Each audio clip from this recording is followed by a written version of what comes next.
How's it going, guys? As always, please do my anxiety a little bit of a favor and let me know if you can hear me and see me.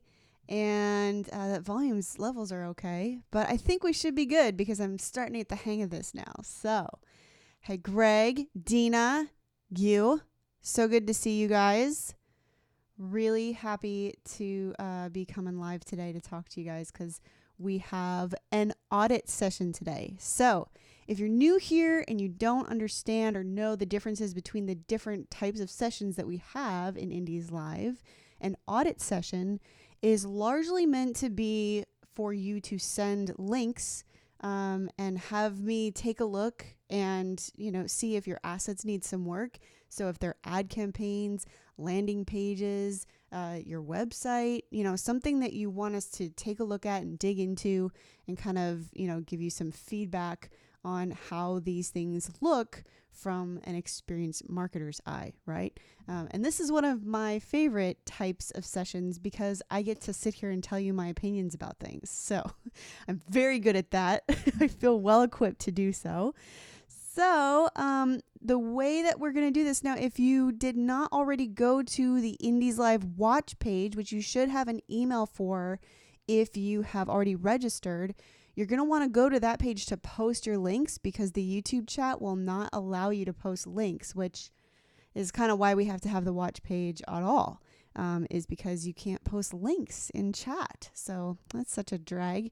But until YouTube fixed that's how we have the Indies Live page. So if you did not yet post your links and there are things that you want me to take a look at, that is the place to do it. So I'm going to go ahead and first dig into the comments that are on the Indies Watch page, and then we'll kind of dig in further. And if we have extra time, we do have, I think, 30 people registered today, so we may not have extra time, but if we do, we can, also kind of shift into a Q&A session if there's, not an audit, but you have a question.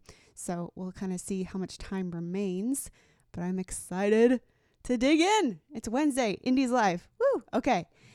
So I usually work these from top to bottom. I'm going to go ahead and share my screen because it can be really kind of brain numbing when I'm reading somebody else's question aloud. And that kind of bites because then you might not, in theory, we're all here to learn together, right? So if I rush over it and mumbling to myself, you can't really experience that with me, can you? So, all right. So I'm going to dig into these comments going from oldest to newest. And if you are leaving your stuff there, if you didn't realize that's how this works, that's totally fine. Leave your links in there and I'll refresh the page. So even if you don't show up the first time, I'll see your comments and we'll audit. So let's dig in. All right. So first is Carol. Hi, Carol. And she says, I've finally launched my recurring content series. Woo! Party. The concept is new 1-minute originals on the Acapella app. Oh, cool. Launched every full moon on Mini Fan Finder. Of course, I'll also send it to my email list. Any thoughts? My goals are refurbish my video view audiences, keep warm, and hopefully develop new fans who are into the Acapella app, live looping, etc. I would love to grow my Instagram as well. Yep, we all would. Okay, any ideas are welcome. Thanks. Okay, so I'm going to click through so that everybody else can kind of see what it is you were setting up, but I was already scoping in on your new recurring content when you posted it in the group earlier this week. So, yeah, which is cool. So I am not going to play the audio because we've had crazy things happen with playing Indies audio on some of these things, and don't mind all of my notifications. I think that this is really cool. I mean, the first thing I thought was that this is really creative. I love that you're using the Acapella app to do it. It's definitely, something that I think you could get people to opt in for. The only thing is that, some of this might be, it's not behind anything, so we get into these weird places where we have a recurring content strategy, and sometimes it's for people who are already warm to us. And we kind of want to put it behind a little bit of a gate, whether it's their email or whatever, so that your mailing list feels like, oh, I'm getting access to something because I'm on the mailing list. and it's not being posted wide on social. So there's a couple of ways to do that. Obviously, like, you might have two lines of content, which, that's going to go ahead and keep forwarding. You probably don't want to set up two different lines of content, right? So I think that this looks great. If I were you, I would either have a full version maybe that is behind some kind of email gate, or that is only accessible to members of whatever kind that you want to set up, whether it's they need to be on your mailing list, whether it's a paid thing, that kind of thing, because you're already constructing these songs, so maybe like you do one verse, one chorus in the free version that gets posted on social, and the full version is behind some other gate, and then you wouldn't have to be coming up with multiple things. But overall, I think this is great. I think this is the kind of content that is perfect for Greenlight Warmth. I think for cold traffic, definitely like do that with a small budget. I think that that's a great idea. Because, especially if you've got audiences that are proven, and I know that you've run a lot of traffic on these things, or on things like this. I know that, you're probably pretty fine-tuned into what audiences work for you now. So, you also might find fans that wouldn't normally be a fan of your stuff, because I know your stuff has a lot of electronic stuff, and this is a little bit more raw, right? So you might find a completely different fan. So yeah, I definitely would say keep that, boosting going on your Greenlight audience, so that you are keeping people, every time they engage with this recurring content, it makes them eligible to stay in your Instagram and Facebook audiences longer for future promotions. And yeah, do a little bit on the cold list. I think that's great. Another thing you could do is, we've had some artists try to basically game it a little by making an ad post so they're creating a dark post, right? And they go through and they create an ad as if they're going to advertise this content, but then they don't actually advertise it. They just get the ad approved so that they've got this dark post, and then share that dark post with their fans first. And that's a way that you could post it to social, but still give access to a closed list before it launches live wide. If that makes sense. So I hope that's helpful. I don't know if you're actually in here, and I can't read the comments and read the chat at the same time. So hold on one second. I'm going to open up a second window so I can see you guys chatting at the same time. It's like I've never done this before. Okay. I'm working it out, guys. I'm working it out. So let me get this chat up. Okay, great. Oh my gosh. Hi, all you people. I'm so glad to see all of you in here. This is great. Okay, so I'm going to keep rolling on with questions because I want to make sure we get to everyone. So, all right, I'm going to share my screen once again. So, Carol, hope that helps. All right, Soren. Hi, nice to see you, buddy. Hi, Corrin. Would love if you would take a look at my free plus shipping offer. Have sold about 130 CDs and 50 upsells. That's great. To my list, but my Facebook ad to both cold and warm audiences are not very effective. Yeah, I can imagine. The ad itself is okay. About 5 cents cost per click. I'm assuming you're converting that to USD. So yeah, I mean, that's not terrible. Only 2 CDs out of 515 landing page views. Oh, thank you. See you Wednesday. Okay. So firstly, free plus shipping and handling can come either before or after an album launch. We usually do it after an album launch. And the reason why, and this is related to your question, the reason we usually do free plus shipping and handling after an album launch, though sometimes not, is because we're taking a whole bunch of people that we know are engaged with the brand already and offering them something that might shake them out if they didn't feel like buying full price the first time around, right? So we know that they're interested, but maybe they just don't have $25 right now, right? We still want to give them some way to become a customer, because once someone spends $1 with you once, they're far more likely to spend money with you again, as long as that experience is positive.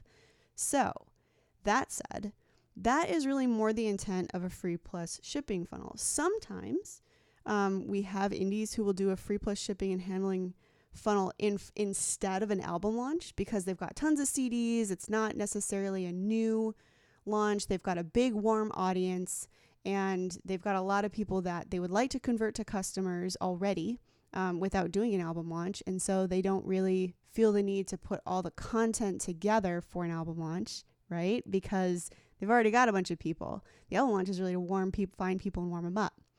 So a free plus shipping and handling funnel could be a solution instead of an album launch if you already have a warm audience. So the first thing that triggers in my head from your question is that you are feeding these to cold audiences. Now, if I remember correctly, I feel like you do, I'm sure I'll find out, do like instrumental or piano music. And if that's the case, you can sometimes, test, right, with cold audiences because there are people who just love that kind of music around. But the thing about like having Spotify as a thing is that a lot of those people just find like the acoustic cover playlist or acoustic piano playlist on Spotify and have that roll. So, it may or may not work. So I'm going to go ahead and take it your landing page views. But again, the first trigger in my head is that you're saying, I'm running free plus shipping to a cold audience, and like music is more difficult to do that with than say like, a book if the audience isn't already very interested or you have a very finely tuned, finely seasoned pixel, right? It can be kind of difficult. So, but let's look at your stuff nonetheless. Okay, so a free CD sent directly to your door. Jazz. Okay, I knew you were in that instrumental kind of vibe. I'm going to go ahead and play this. You guys might hear a little audio through my mic, but oh gosh, I can hear my own audio in my video. Hold on a second. Let me see if I can mute. Sorry, guys. Again, it's like I've never done this before. Why is that happening? I have too many windows open. Okay. So let me back this up. I'm going to go ahead and listen to this.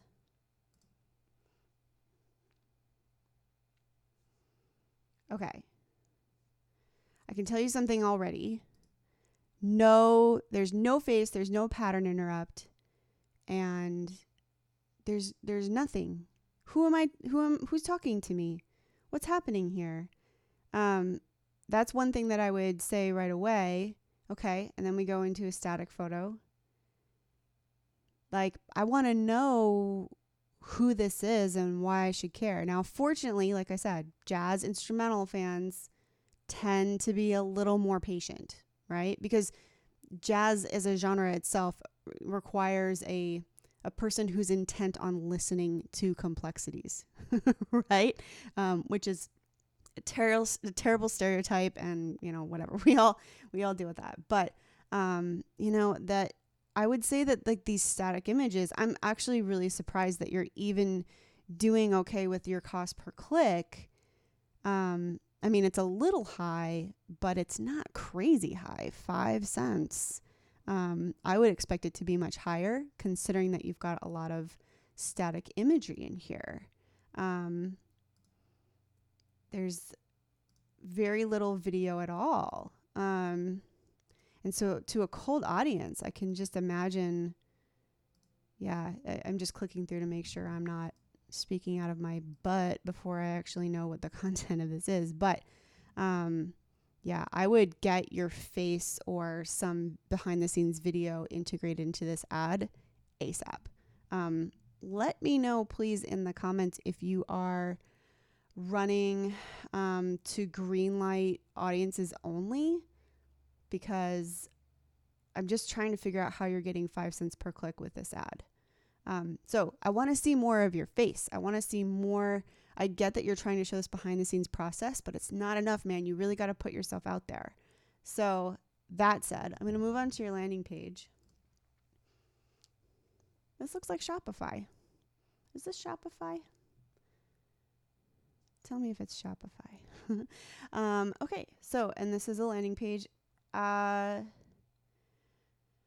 Gotcha. So, and this is what we're always going to see in this kind of format, is that, you know, it's a store, it's a cart, right? It's a shop, which this is the thing. I know Cirque really likes ClickFunnels. I hate ClickFunnels. And I've said this like for the last 2 years, like without a question, I've said it to everyone, and including Cirque. And it's not that I hate ClickFunnels because, you know, it doesn't do what it's supposed to do. It totally does. I don't like working in ClickFunnels, but I do anyway. And I set up products anyway, because when you have a cart situation like this, even though this, I mean, it looks like you're able to do the $0 thing pretty easily. So I don't know for sure how you have this set up. But there's a lot of things to be distracted here, right? So, you know, obviously I could add it to the cart here. It's like, oh, $0, but I barely even notice that because there's so much text on the page, right? This isn't a typical landing page. This is more of like a store page where we really want to keep people laser focused. Sorry, guys. Laser focused. I talk with my hands way too much. Okay, you're doing WooCommerce. Awesome. So, you know, the thing is there's a lot of things to be distracted here, right? And so that's probably why you're getting so many landing page views without a lot of conversions. We'd like to see, I mean, from a cold audience, it varies, right? But considering how much you have in your warm audience, we'd want to see like 10% converting, right? Hopefully. With cold traffic, we're probably talking 1 to 2%. You said you had 500 landing page views or so.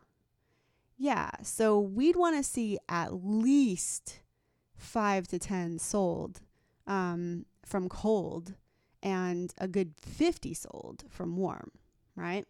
So I think the thing here is that it's not linear enough. So if I were you, I would try to figure out a way to put, I think like if you had this portion basically from here up, that section, right? Have that there. And then, you know, have this be kind of a full, a full width, and move and add to cart button up here, right? So the way that we see in a typical landing page or even in a typical ClickFunnels page, right? Which is that you see the image, someone tells you what you're supposed to be getting and why you should care. It's very obvious that it's $0. So I would, figure out a way to highlight that a little bit more. And then have it clear that they can add to cart with one button right here, and then go into all the things that are amazing and awesome about it, right? Because in theory, your ad is kind of doing that work for you. So I like that you've got other stuff here. But like the fact that there's all these products here is the thing that ClickFunnels does, even though I hate it. It's the thing that ClickFunnels does, where it brings someone to a page and all they can do is either buy or not buy. Your page is giving them all kinds of options, right? They can go to the menu and they can check out all of your things and see if you're on tour and all of that stuff. So this is more of a store page instead of a landing page. So that's one thing I would recommend, is trying to, think about if you're a person who's trying to sell something to someone and you want to give them only 2 places to go, which is to buy the album or to leave. And I know that sounds really aggressive, but that's what a landing page does. A landing page basically says, buy this, not sure, scroll down to read more, still don't want to buy, then either leave or buy, So that's my 2 cents about that. I do think, and I'm reading back on your comments here, that you're running to green light, which is great. Thank you so much. I'm so glad. It's awesome that you're getting that low cost per click, and I'm sure it's because of your lookalikes. Let me know, just out of interest, if you're running to a lookalike of your purchases or your mailing list or whatever, because I'd love to know. But yeah, I think that this looks beautiful, Soren. Just to be clear, this looks beautiful. It's just not doing what you need to do, which is to basically tell people, buy this or this page is not for you, and find another way to follow up with them later. That's what I would say. Let's make it linear. So I hope that's helpful. I know that's probably a little bit frustrating because you're like, great, but I hope that that makes some sense for how to build a landing page that will convert, because I think that everything you have is very beautiful. You just need to get more of either your face or more interactivity in the process. I think your ad could use a little bit more of you or some behind the scenes video if you're not comfortable, being on camera, that kind of thing. So, all right, I'm going to move on for now. So, lookalike of 75%. That's great, actually. I think it's great that you're doing that well with cost per click on your 75% video view. Just if that helps. So okay, sorry guys. I know I'm kind of going all over. When we're looking at Soren's funnel, right? He's got lots of people clicking through at a relatively low cost. His landing page views are good, right? So what we're hitting is a problem with sales. So usually what that means, and even though I had criticisms about the ad, it's apparently working, right? I mean, I don't know how many people in total you've paid to see that video, but you have 500 landing page views, right? So obviously the ad is working with your audience, even though I think there are ways you could probably get better results. So what we're seeing is a problem between the ad and when they land on the landing page and whether or not they buy, right? So it's easy for us to diagnose, like, okay, there's a little bit of a bottleneck here. So this is the thing I need to fix. So I think the first thing is making that landing page really linear, not letting them get distracted or have anything else going on. And then, if that doesn't work, then we, try to see if there's something we should fix about the copy, right? Or the offer and stuff like that. But for anybody else who's like thinking about their things in this way, that's how we diagnose where a funnel is like coming to a halt, right? And how we fix it. So, oh, good. There's a reminder that I have INDIESLIVE right now. Okay. So I'm going to continue on. And I'm going to go to Nika's question. Hello. Welcome. Hey, lady. Thanks for reviewing all this and sharing your experience. I got very excited about the Fan Finder campaign. Decided to try a short 1-minute video of our live show. It did great. Had a 10 relevance score. But when I set up ManyChat and tried to get opt-ins, I only got one message after about 500 impressions. Though people did watch the second one, 20% average watch time, which is good. Well, 20% average watch time for a 1-minute video is probably, it's good, but it's not like, whoa, where you should be worried. So just for a note on that. I think my mistake was that people didn't recognize me from the first video and also got distracted with the video itself. I can understand that. So now I'm trying a new one with a picture that is closely related to the first video. You got my brain on that.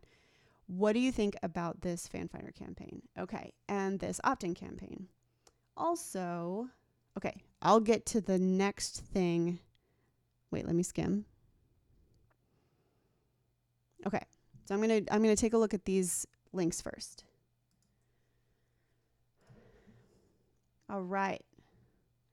Oh my gosh, these notifications. Dude, I love this. I'm so excited. Okay. Look at that power stance, girl. I like it. Okay.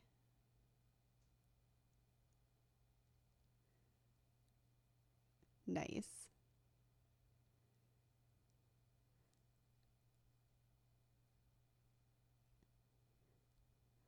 I love the energy. I'm going to pause this for a second. I love this energy. It's really, I just love girl rockers. I'm biased. Sorry, guys. It's just how it is. I think that this looks really good. It's so difficult with 1-minute videos, right? Because they don't allow us to gauge people who are in it. Like, there's a lot of people who are social media smart and savvy, and as soon as they see a video they're not interested in, they'll just keep flipping, right? There are also people who they'll kind of engage with it and get distracted and, have their phone open in their hand. They'll scroll through, and when something comes up that doesn't interest them, they'll kind of lose focus on their phone, right? And so what that allows is for them to, like, they might not realize until a minute in that they're not into what they're what's playing on their phone, you know? So that, I think that might be something where that's where you're kind of hitting this point where you're like, I'm not sure what people really think or feel about it. You've got 8,000 views on this video, but they're not totally, like, you don't have a lot of comments, you don't have a lot of people engaging with it. And I think it's because it's just that 1 minute. So we have had some indies run shorter videos of a minute long and then follow up with those people and do a longer one. And there's nothing necessarily completely wrong with that strategy, but the reason why we recommend longer videos and right out the get is that we're not trying to convince people to become our fan at that point as much as we're trying to find the people who are going to naturally become our fan, right?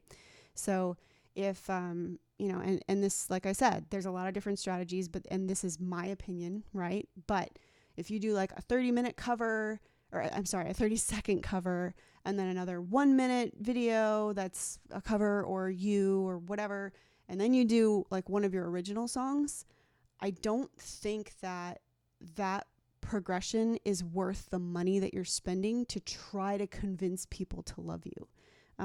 It's something that I think, we see YouTubers doing covers all the time and making great money and from ad revenue. And so like we try to copy it in the Facebook stuff, but I don't think that it works. So I would be interested to see if you ran a Chase the Comet ad that was 3.5 minutes, like a full song, right? Especially something maybe that's a little bit closer that, even if you guys just sit around and, do an acoustic type thing, like I'd love to see what would happen with that. And I know the struggle as a rock artist to do like some kind of acoustic vulnerable performance because like you're a rock artist. So will you even attract the right people? But all that said, I think, whatever you decide to do, testing a longer video might get you more of the people, because then you can use that 75% marker as an indicator of like a 2.5 minute investment, which is way better than if they watched 100% of your 1 minute video, So that's what I would recommend there. I am going to look at your ad though here. Let me see. Aren't you craving some new awesome rock music? Yes, I always am. These Russians are giving out 1 full album and 1 EP for free. Just click send message and we've got you covered. Awesome. So the only thing I might tweak, and this is just, tweaking really in a really literal sense, I might just talk like your own, in your own voice. So instead of these Russians, which kind of talks about you like in the third person, and that is what we use for copy in a lot of our video views, like in your original ad, right? You're like this Russian girl rocks, so you're talking about it in a third person perspective. But I'd say once you get here to this ad, you're like trying to make people care about you guys as individuals. I'd be interested to see, you said you were running another video. So I'd be interested to see what people didn't recognize you. Yeah, I can totally get that. Something that can really help with this is if you take that video of you talking, sandwich it on either side with that video, the video that they saw from the fan finder.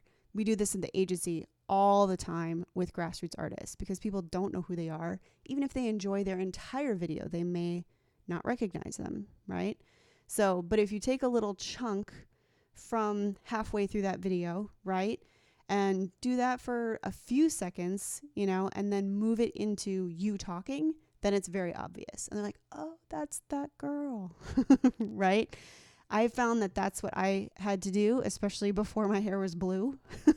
Now that I have blue hair, it's easier to identify because it's less common at the moment. But I think that's something that could help you a lot, transitioning people from that watch to your messenger ad.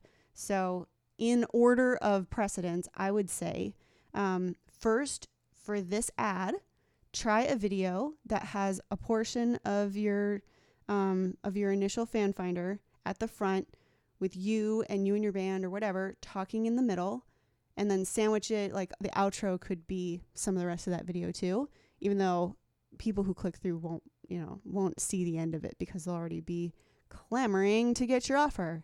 That would be my first recommendation to try. My second recommendation would be to try a longer video and targeting 75% video views of a video that's at least a couple of minutes, like 2.5 to 3 minutes. I would try in that order, and you'll probably see this all clean up for you. So you have Russian flag hair now. That's amazing. I have to bleach my hair many times to get the color, so I'm sure you probably understand.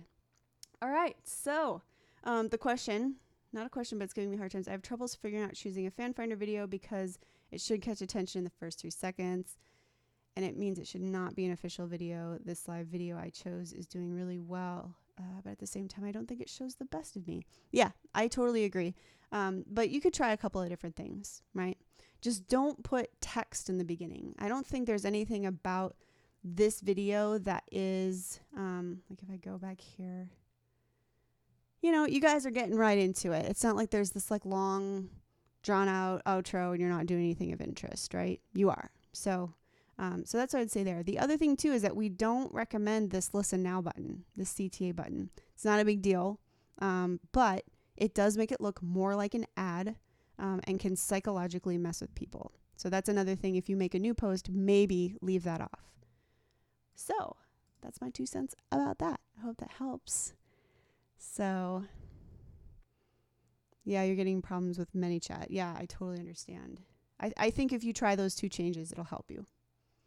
All right, Dina. How you doing, lady? So I'm releasing my first single. Congratulations.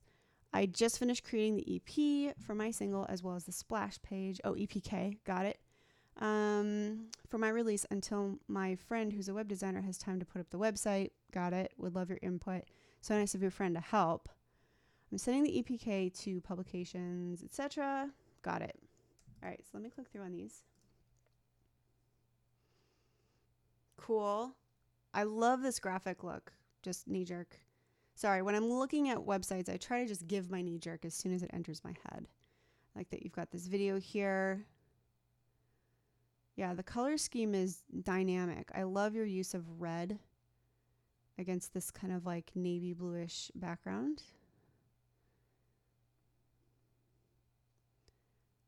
Cool. SoundCloud link so everyone can play. Perfect.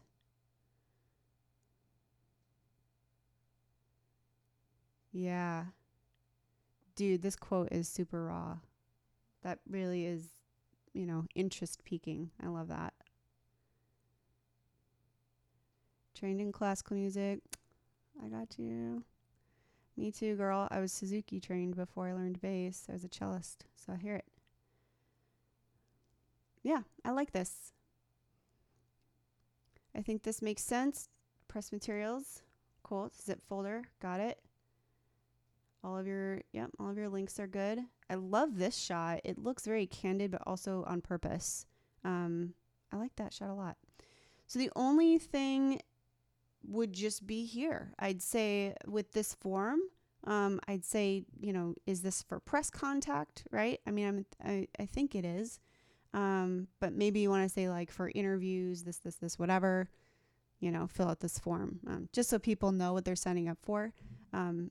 Because sometimes when I've sent out EPKs to blogs and things as well, they'll share the link as if it's meant to be a fan website location. And then I'll get like crazy messages in the contact box. So I would just outline what that contact box is for, and invite people, right? If you're sending this to publications and to bloggers and stuff, say, contact us for more info, but also, we give exclusive access to our press contacts with new songs and, or something like that. Right. So that they know what they're putting their email in. But I think that this makes a lot of sense. I also I'm figuring, that's what I figured would happen. I like that, when we start to go mobile or tablet, everything's, formatted really cleanly for that. But that, when it is large, this spreads out nice. So I dig this. Is this myportfolio.com? Is that a service? I'm actually not familiar with that service. I'm assuming it is. All right, so here's what I want to look at quickly. That's cute. I dig that. I want to hear your album. All right, so if I put my name in here, right? So I'm looking, first off, you're going to get crap from me on this. Where's your pixel? If these people don't let you have a pixel, you need to find something else, girl. This is doing you a disservice. Now, if you're not going to run any ads at all, then it doesn't matter. But if you plan to run any ads to this site to get email addresses, girl, find a solution that does a pixel. Lead Pages does it. MailChimp doesn't. Their landing pages don't, but you can set up like a custom thank you page and you can pixel that. Look in the ones and zeros training and it'll show you a couple of different ways to do that. I know that your site's under construction, so you're probably not trying to like buy some huge add-on.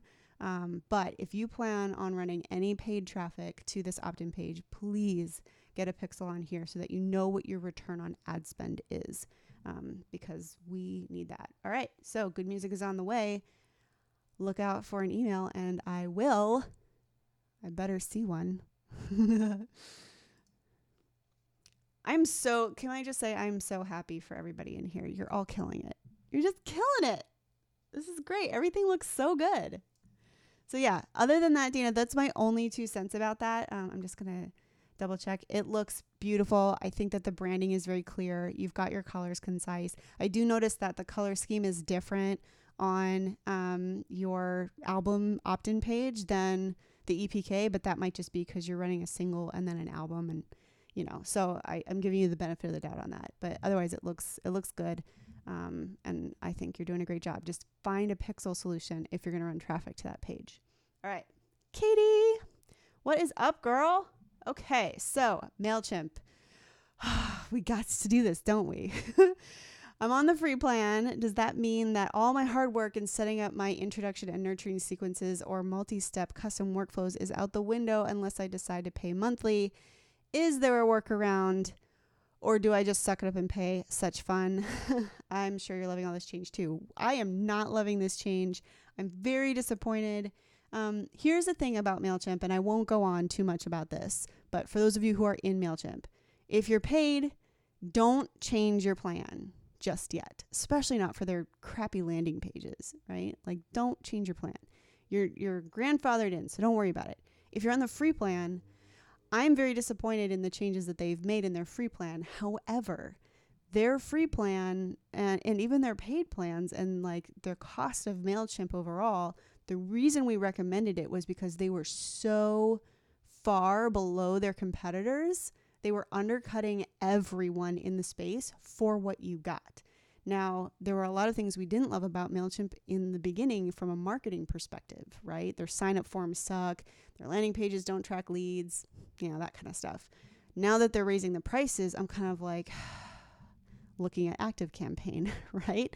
So that said, with MailChimp, I am pretty sure that the workaround that we're going to be able to recommend for free plans is going to be to set up your sequences where, because you can set up to my knowledge, you can set up one-step automations.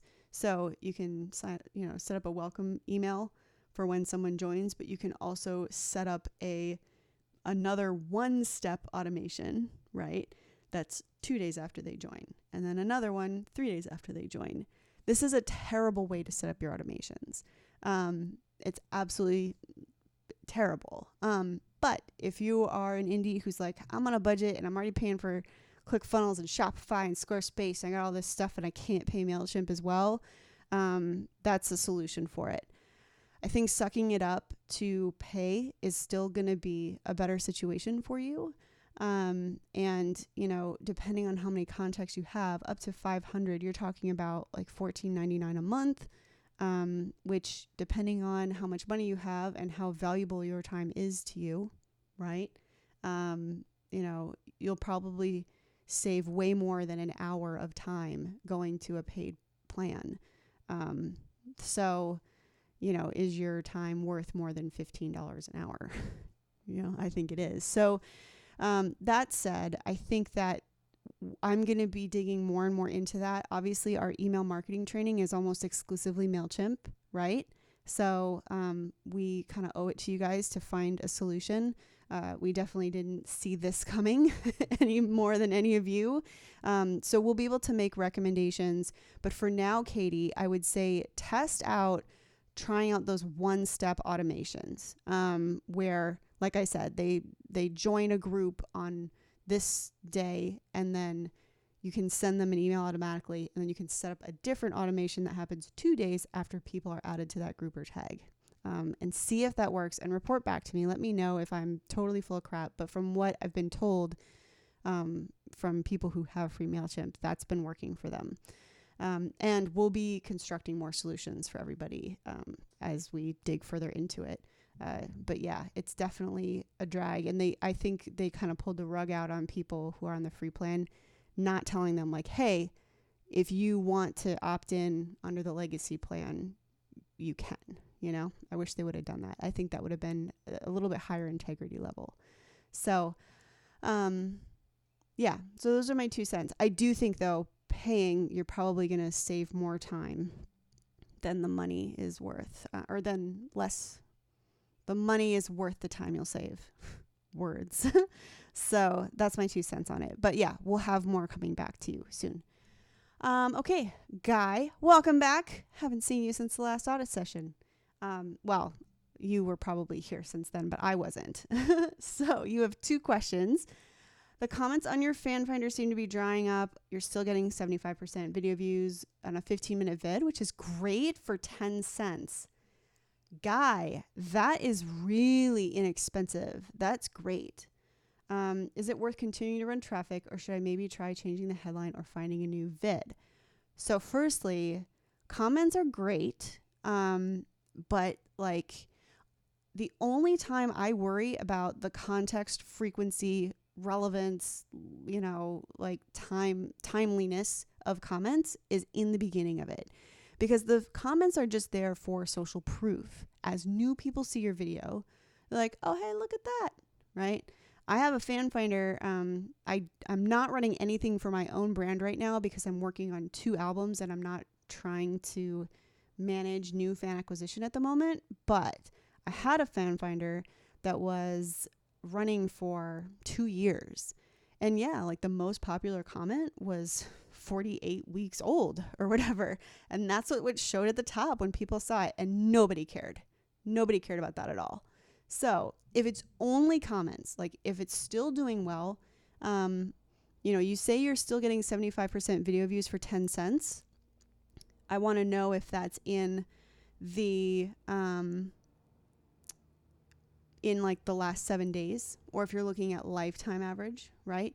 Take a look and see like what the last 7 days look like, what the last 14 days look like, what the last 30 days look like. See if your cost is creeping up.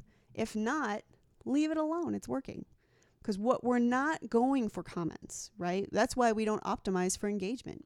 We're optimizing for video views. So if you're still getting people who are coming into 75% video views and are making themselves eligible for your next thing, then it's doing its job, and don't worry about it. That's my 2 cents. All right. And your second question, could you have a look at my landing page? It's not performing well at all, about 6%. All right. The ad seems to be performing fine with a click-through rate of 11%. Cost per click is 9 cents. Okay. There's your ad for reference. All right. So, wait, let me see. What am I looking at here? Okay, this is your landing page. Change this favicon there, Guy.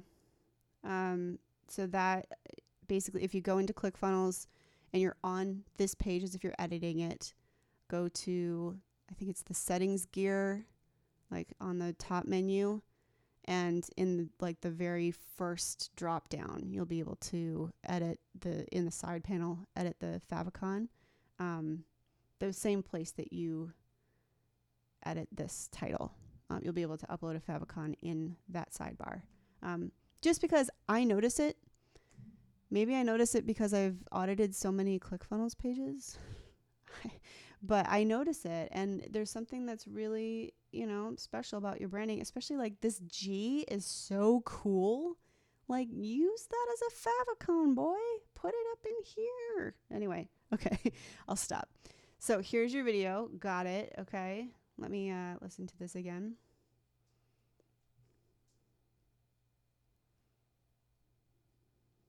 That's why. I was like, why am I not hearing this? I love that you've kind of cranked up the energy since the last time I looked at this.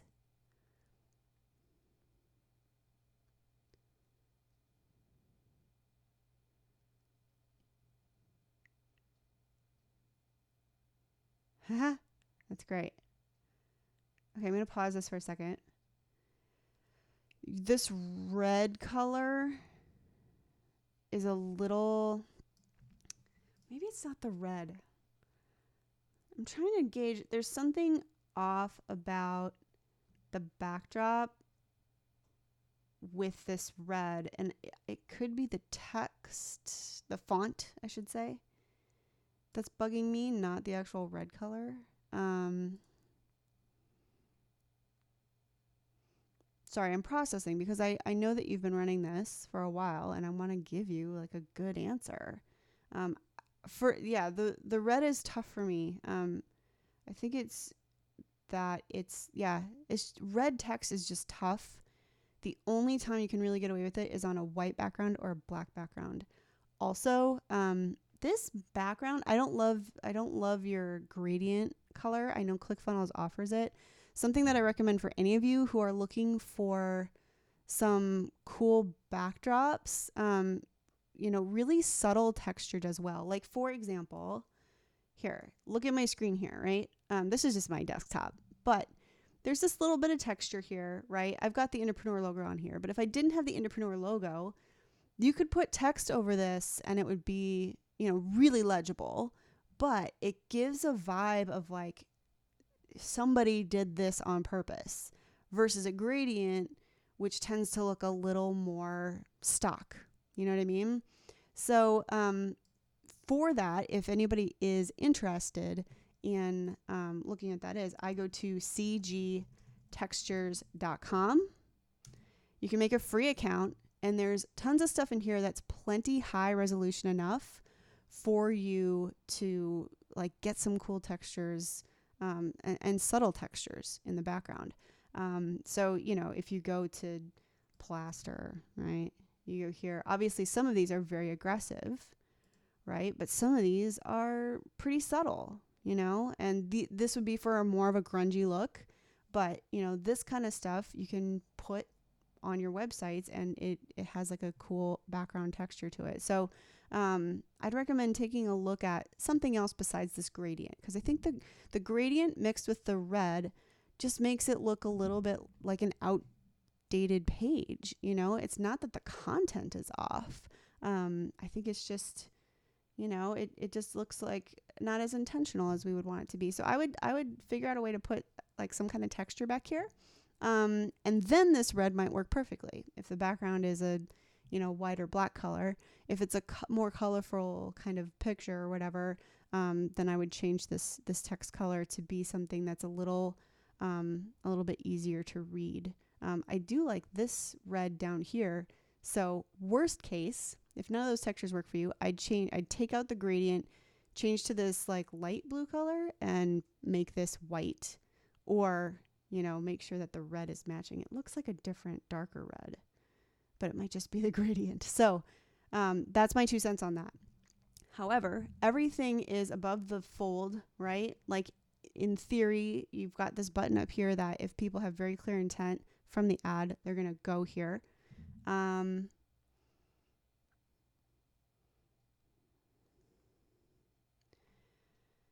Yeah, this same thing with the gradient here. It's also weird because the text here has kind of this black box around it. None of this is directly related to the problems you're having with opt-ins, though, right? This is just design aesthetic. Let me take a look at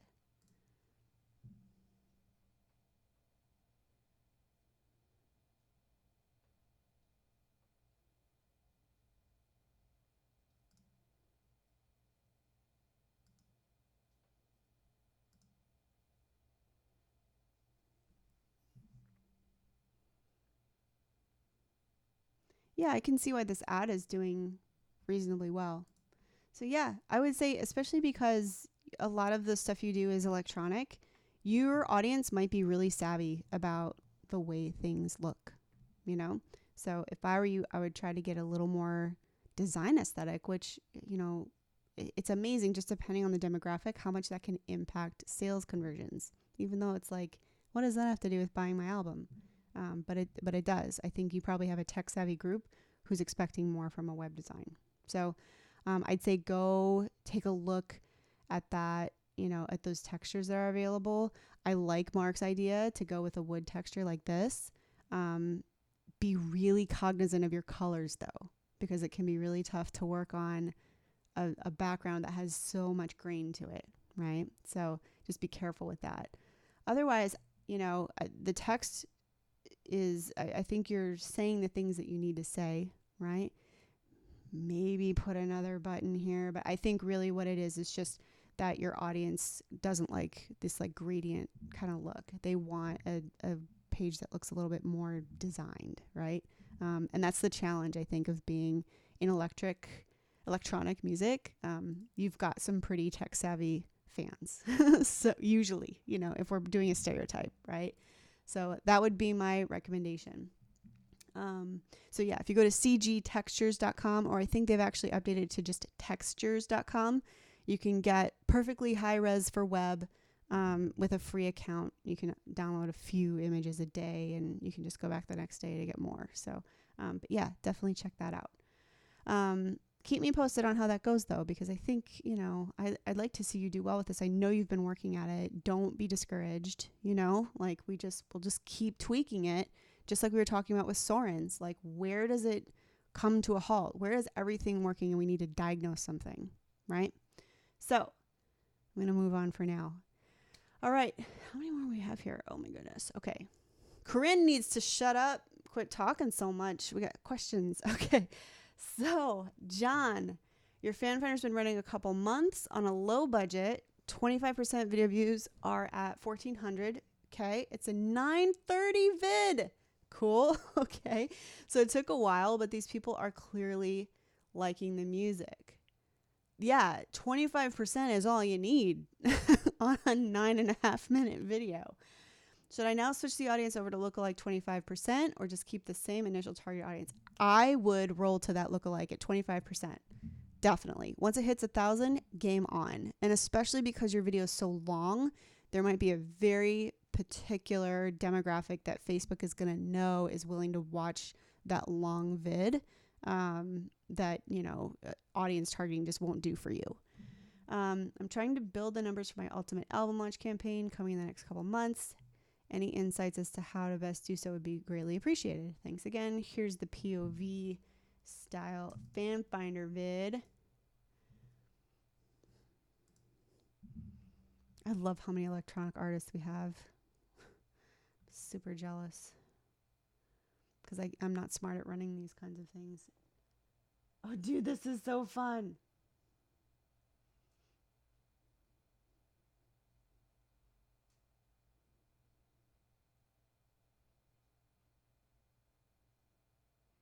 Yeah, there you go. Zoom in on your hands.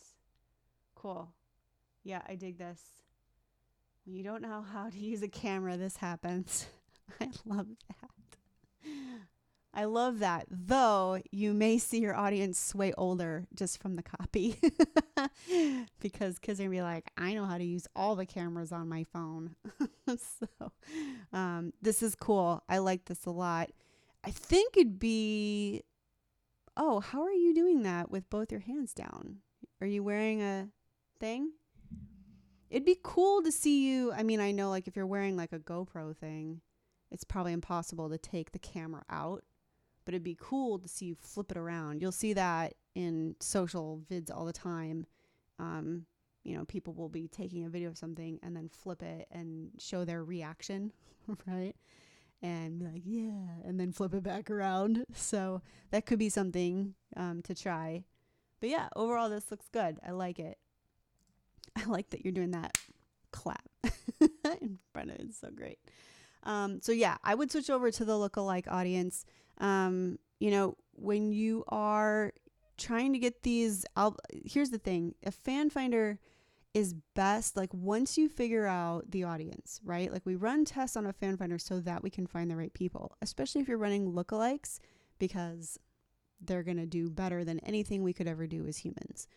So once you get to a lookalike point, if you're still running a fan finder, like the slow and steady acquisition of a fan finder doesn't work as well as if you kind of pause the entire campaign, right? Which, you know, we usually say try not to shut campaigns on and off, but that's not true if you're like saving up the chunk of budget so that you can do this next thing, right? You know, you've clearly got your people figured out. So either, you know, turn it off and build your ultimate album launch and then dive in, you know, 2 to 3 weeks before that's going to go, right? And really blow up that audience. Or you know, start doing it now. Start collecting at least, you know, emails or JSON contacts, right? Where you're like, this is going to be coming. I want to share it with you. It's harder to get people to sign up that way. But depending on how many people have engaged with your stuff, you probably don't want to lose them, right? So, but typically a fan finder is best for when it's alley-ooping into something, right? So, leaving a fan finder running without a clear objective for what you're going to do next in your marketing doesn't, you know, sometimes that doesn't work out great because people kind of filter out over time and then they forget that they were in love with what you were doing. So it's really good to be like, you know, right, left, jab, you know? So I would recommend if you're not ready to do your album launch yet, I'd say pause it, change it over to a lookalike and run it when your album launch is pretty much ready to go and you're going to be able to wham, bam, thank you, you know? I think that's what I would recommend for that. Hopefully that answers your question. So, I'm going to check the comments real quick. I know I'm running long, guys. I'm sorry. I'm going to get through this as quick as I can, and I'm going to refresh. I'm going to stay here till everyone's answered. I apologize that it's taken us this long. So, Greg is saying, just did your live show. I know. How'd it go? The plan was to do a live show album called The Quintessential Experience, which I would then flip. Perfect. That's really smart. My thought is that access to this would be permission-based, free, but still with opt-in. But I'm getting pushback from all my collaborators because I don't have a lot of warm fans and they feel like their work won't be seen. Oh, gosh, yeah. Plus, I didn't get enough footage for a true immersive quality video watch through. As a compromise, I'm going to be doing a series of documentary-style fan finders for each song and then selling the... Yeah, that's great. I love that you've kind of strategized this alternate. I think that'll work. Including the live track, plus the studio track, plus video commentary for each song, plus video commentary for the performance.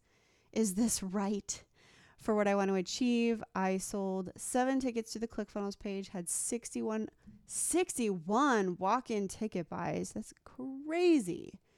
I gained 2 emails at the merch table and sold 2 shirts. Well, I can't wait until our live show merch activation training is developed and up, because we definitely want to get you more than 2 emails at a show with 61 walk-ins. But that said, I think that what you're doing is a smart compromise, considering that you have collaborators and their interests do matter. And their opinions, unfortunately, are ones that you have to take into consideration. So I actually really like this idea. I like where you're going with these, you know, including a studio track and a live track and kind of recreating the process, but where it's relying on you, you know, in order to do that. So I think that it's a really great thing to do. I think it's possible too, you could splinter this out and include some of it that's permission based to get more people in, and then do the rest of the products as a paid thing, you know? So, but you could take a look based on how people are responding to it. But I love this idea. I think you're totally on the right pace. I think you've got a ton of people that you can, you know, follow up with who have, you know, who at least saw the ads for your show, if not went to your show and responded to the event. So yeah, I think that you're on the right track for sure. And that way you also have control over the content, what gets to happen with it. you know, you don't have to worry so much about whether or not you're disappointing other people. Like, we have to focus so much on just not disappointing our own selves that I wouldn't want the pressure of having collaborators who are worried about how this is doing. You know what I mean? So, yeah, I think you're on the right pace there. All right, Mark. Keen to understand how you guys set up these Indies live sessions with submissions, Calendly, etc. What is the basic structure and why have you chosen to go live on YouTube instead of Facebook Live? Mark. So, Indie Pro, the group, we don't kick people out just because they're not Indie Pro anymore. So, that's the biggest reason that we do it on the site instead of in the group, right? Also, we still, like, the easiest way to embed video into the site is the way that we have it set up. Then we have the Facebook comments so that people, as I said earlier in the video, can post their links, because live YouTube chat does not allow for link share. That's supposed to help with spam. In our case, it's a pain in the butt. So, you know, and really the reason why we have people registering through Calendly is so they get reminders that it's happening. Because if you're like me, you probably register for a bunch of stuff, and Calendly just manages reminding people. It also manages all of our consults to make sure people remember that they've signed up for something. Funny that you ask, though, because we're now starting to integrate Facebook events, right, which you've probably seen in the Indie Pro group, and email follow-ups via our mailing list provider. So we're going to be trying to make this a little bit more sleek. You know, it's just been the easiest way thus far. And as we're troubleshooting different things, we're trying to figure stuff out. So, but yeah, that's the answer to that. All right. A couple more questions here. Yeah, don't worry, Ryan. I'll refresh. I'm like, there's going to be 20 questions down there, and you guys have been so patient, and I don't want to make everyone wait. So I'm going to keep rolling. But don't worry, Ryan. I got you. So Ryan Tram says, first time here. Woo! Great. And I'm sorry you've had to wait. So you're setting up your pixel on ClickFunnels. Some are not firing correctly. My opt-in and sales page are giving me a caution sign for view content. Okay. So sometimes this will happen simply because, let me see if I can, I'm trying to stay focused, right? We only got so much time. Sometimes it'll show you a caution sign. That doesn't mean that something's wrong, right? It just means that, you know, sometimes it means that your catalog product is not syncing, you know, or that there's a price, or there's something there, like there's a piece of data, metadata, that is not firing over. It doesn't necessarily mean that something's wrong, though. It might not be something we want fired or care if it's fired, right? If the product may not be set up in your catalog in Facebook, which a lot of us don't care about, right? A lot of us aren't managing that because we're not managing huge catalogs of, you know, thousands of products. So if it's yellow, it's probably fine. The caution sign is not like, oh, it broke. So just so that's said, the custom code for the order confirmation page is not firing the purchase pixel. Okay, so I'm trying to business manager, right? I'm just going to go into ROs real quick. If you ever are like, hey, why isn't this thing firing? And the training is like not giving you what you want, or you can't figure it out, you just go to Pixel, right? And act like you're setting up a new event. So like, for example, oh my gosh, let me see. Okay. I'm just going to use this one. And this has changed as well. So if you go to your Pixel in Business Manager and do setup, I always end up doing install Pixel because I just know this way to do it, right? And so I want to manually install it myself. So it says all this stuff, right? And I click continue. And then I manually install event code. And there's multiple different ways to do this, right? But, you know, you can basically get the code here, right? So if on your on your page. It really should be integrating that, but if it's not doing the view content properly, you can copy it here, right? Copy code. Now, some of this dynamic information, maybe you're not ready to set that up. The training does walk through setting that up. But, make sure that this track,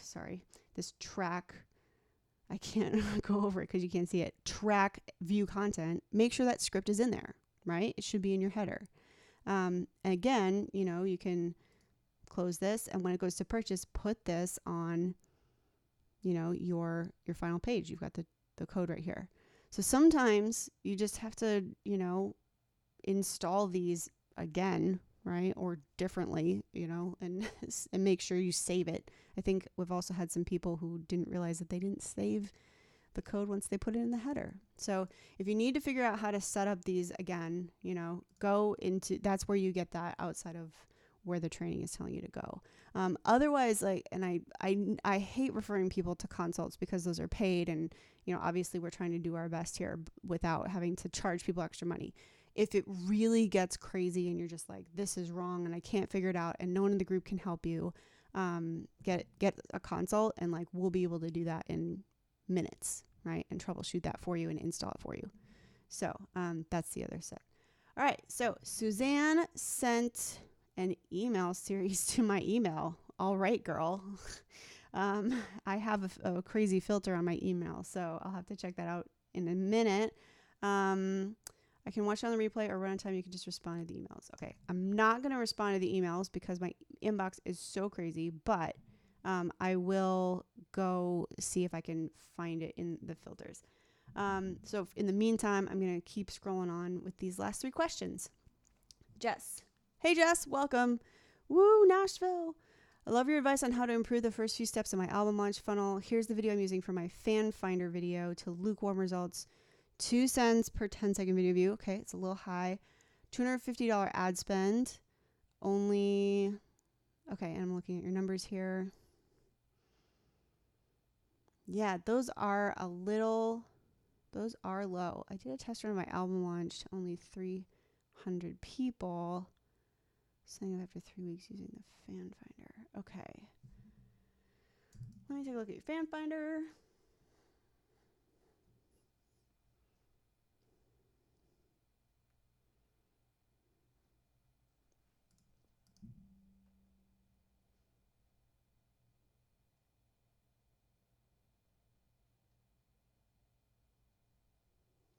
Okay.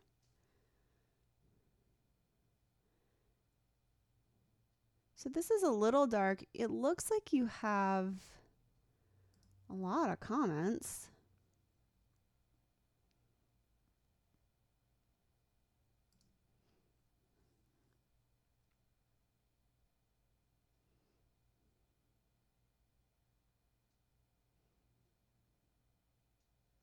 I'm assuming these people are going to be singing, but it was a little weird. I was like, why are these people just sitting and enjoying him? So overall, I could see that this might be a little dark, which it's shocking how much that'll impact how much of a video someone will consume, right? But you may want to just pop this into Premiere Pro or iMovie or whatever kind of video editor you have, and take some of the yellow, take some of the warmth out of it, cool the video a little more so that it, it's beautiful. Okay. And it's a 4.5 minute video. So this, 4.5 minutes. Yeah. This probably, gosh, I would say, if I had to guess, some of it's just your targeting. You do have, I don't know what audience you're feeding it to, but you've got over 1,000 people in your 25% video view. So I would change to lookalikes ASAP, because usually this kind of spend with this number of views is usually a targeting problem more than anything, more than a content problem. So that's my 2 cents on that. But I'm going to go ahead and keep doing. So you say you did a test run of your album launch with 300 people signing up. That's a lot of people. just so you know. So I want to get a little more clarification on that, but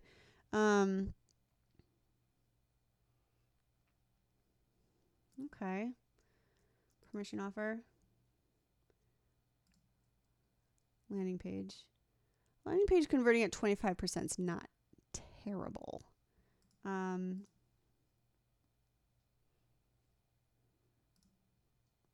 This is cool. Good. Way to include the first video so that people can see what that is. Okay. I'm assuming... I wonder if you are running multiple videos because there's only one comment on this. And considering that you've got as many people signed up as you did, it makes me think that maybe you didn't run it all to the same post. If I'm wrong, sorry guys, if I'm wrong, tell me. But that could be part of your issue too, is social proof, right? We always want to get social proof.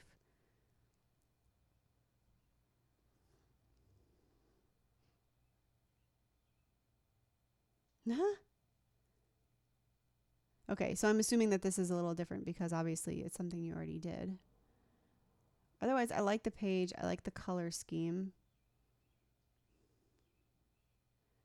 I know this is the template font, which is, it can be a little hard to read on mobile because it gets teeny. So that's something you might want to look at, right? Otherwise, this looks good to me. So, the only thing I would say here is that, I mean, obviously, like, I'm not coming through on any of your ads, and I haven't gone through the process, so I don't know what this means. We're reserving the spot for the next adventure or whatever. But I'm assuming that's just kind of like filler copy because you're between launches right now. So I'm not going to be like super critical of that. Otherwise, I mean, this looks like it makes sense to me. The only thing is I would add another button somewhere in this area, probably above this quote, even though there's a button right here. In theory, like if we're thinking about how they're watching things, like they're going to see this button, they're going to see the video, they're going to see, oh, the offer is only available for this much longer, click, right? So that's the only thing I would add there is like, put another button here, put another button here, you know, just put buttons every time you're changing the topic or changing the content. I would put in a button, but otherwise, I think this looks really good. So, and 300 people is a lot of people. I'm assuming that's also like using some of your warm audience. But if I were you, I would say that your biggest throttle right now, the biggest thing keeping things from rolling as aggressively as it could for the amount that you've spent, is the targeting on your fan finder, which therefore impacts every phase of your process after that, right? So that's what I would say. I would say get to this lookalike of 25%. Oops. Sorry about that, guys. You've got over 1,000 here, change to a lookalike of 25% video views, and try to get this cost down, right? It's not crazy high. I mean, 2 cents is not like, oh my gosh, seriously, because it's a 10-second video view. But I would try to get that a little bit lower so that you can accumulate more people into the high intent audience, right? Because, yeah. This 75% video view, like in theory, if 300 people opted in and you had 362 people at the 75% video view, almost all those people opted in, which are usually the people we're looking for. We're usually looking for that 75% video view. So that's my 2 cents there. Please do keep me posted how that goes. Post in the group. Let me know. Tag me because I want to see. But I think that your whole process will improve if you get that targeting a little more on point in your fan finder. All right, 2 more questions. I'll refresh, guys, too. Don't worry. I know we're going way over. This is the most registrants we've ever had for an Indies Live, and so I think my pace was off. So I appreciate your patience if you were later in the session, and I will take notes to improve and be swifter next time. So, hi, Corrin. I'm about 3 months away from the grassroots launch of my first album. Awesome. I am working on creating my 3 fan finder campaign videos and will be choosing performance style videos. Okay. Most of my music contains multiple overdubbed guitars, bass, drums, etc. When we talk about performance style videos, do you mean all the instrumentalists should be actually performing their craft live with a sound of the whole thing becoming the sound of the video, or are we talking about playing live on the top of a decent quality pre-recorded playback track? So if you play over pre-recorded, just make sure that it's like super on point. Because it comes off cheesy if it's pre-recorded and you're kind of singing along. And I've seen even pro artists who shouldn't be doing it pretend to sing over pre-recorded stuff, and it's just like painfully obvious that it's not live. And it's like, then it shouldn't be that you were trying to make it seem like it's this intimate experience, right? Because that's what they were doing. They were trying to pretend like it was this sensitive acoustic thing, but it was completely overdubbed, and you could totally tell. So, or underdubbed, however you want to say it. So yeah, I would say, you could do either. You can play over the top of a recording. Just make sure it's done really well. If it's, if you have so many guitars and drums and all of that, I would take a look on this watch page, check out what Carol did at the beginning of the session. I went over it, but swipe that, because I think it's really cool. She performed 9 different things in the acapella app, right? And was contributing to herself. And so there's ways that you can make it really the essence of this whole intent, no matter which of these choices you make, is to make it feel like you are connecting with people, right? And so anything that puts a barrier between feeling like they're not in it with you, whether it's because it's a bad underdub or whether it's because there's no picture of you, there's no interaction, there's a million different things that it could be. So instead of thinking more about, what's the formula? Is it these people with this kind of recording? Just think about okay, what would be fun to experience, for someone who's interested in my music? And if you've got multiple overdubbed guitars and drums and things, I think something very similar to what Carol has done is really cool. Or if you're in the Indie Pro group, Josh Moose, right? He records punk covers. We're all waiting for him to drop his original stuff, right? But he, he takes video of himself as 4 different people, full shots even, and it's clever. But he's performing all of those things. Now those are recorded. I'm pretty sure his are overdubbed. But they come off fine, So it really depends on how much of yourself you want to expose. Either way, just make it seem like people feel like they're really there, right? So that's my 2 cents on that. If the recorded sound of instrument in the living room doesn't sound as nice, can the audio track of performance be replaced? Yeah, absolutely. All of those things, I would say just make sure that it's in sync. If it's overdubbed, just make sure it's not painfully obvious, right? And that your lips sync up, all that stuff. Have other people look at it before you post it online, because sometimes when we edit things ourselves, we're like, yeah, that looks on time, and it's not.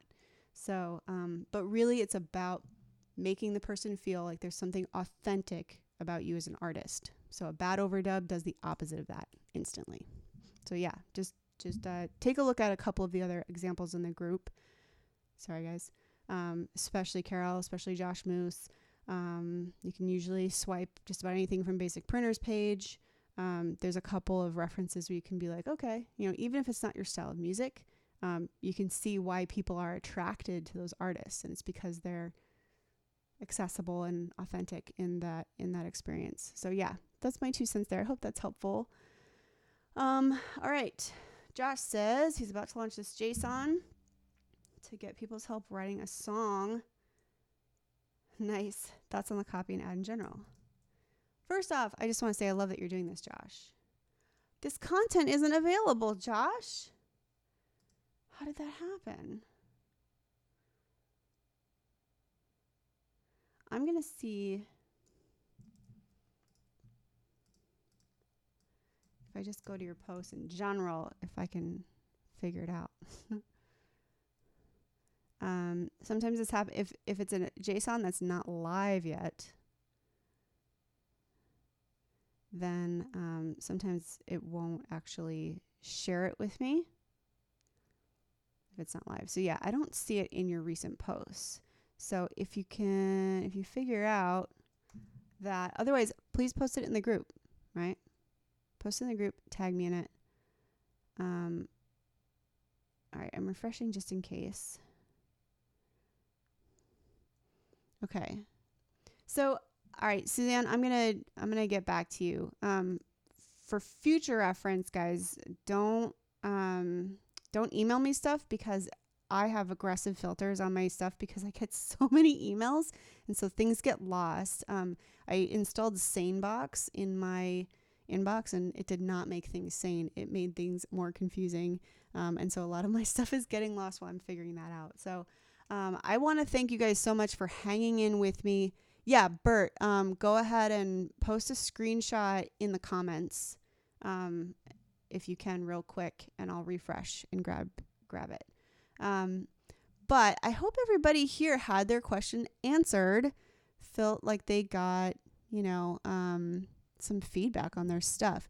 So in the future, and I tried to help everybody because I know we have a lot of new people here today, and I know it's tough to make it in the middle of the day, but if you've got questions and like a question, right? Usually we reserve those for a Q&A session, which is like, I think next week will be a ground report. So we alternate between question and answer sessions, which is like, hey, what do you think about these things in theory and these tools and these different things, right? And then an audit session is like these questions where people are posting like, what do you think of this video? What do you think of this landing page, right? And so typically that's how we try to run those things. And it's because if we do both, it goes long like this one. But I wanted to make sure that everybody had their answers. I'm a sucker for, just trying to make sure everybody gets what they need. So, Nika, you were asking about training. And I'm going to look at your questions so that I can answer it while I'm waiting for Bert to get that link in there. So let me see here. I'm trying to remember what it was that we were talking about. I'm sorry, I don't remember what we were talking about when you're asking me what the training was. So, wait, maybe it wasn't you. Sorry, guys. I'm just going through the comments. If you had your question answered and you're like, I'm done talking to Corrin, please feel free to leave. I'm just going to stick around for a couple of these last couple of questions. And Katie, it's fine that you didn't ask an audit question. It's okay. Nika says you can attach a screenshot in reply to your own comment. Okay, Bert's going to tag me in the group. Awesome. Nika, about the Facebook pixel. Okay.